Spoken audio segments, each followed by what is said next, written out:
मुंबईत गृहप्रकल्पांच्या नावाखाली कोट्यवधींच्या काळ्या पैशाची गुंतवणूक झाल्याचा आरोप हा नितीश पटेल यांच्याकडून करण्यात आलाय। महापालिकेचे सहाय्यक आयुक्त महेश पाटील यांच्यावरती त्यांनी गंभीर आरोप केलेत। त्यानंतर आता त्यांनी पुन्हा एकदा एक नवा दावा केलाय।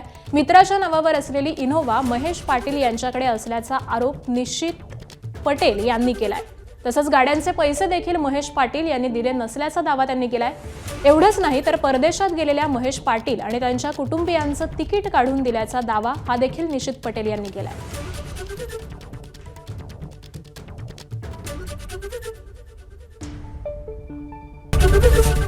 एबीपी माझा, उघडा डोळे बघा नीट।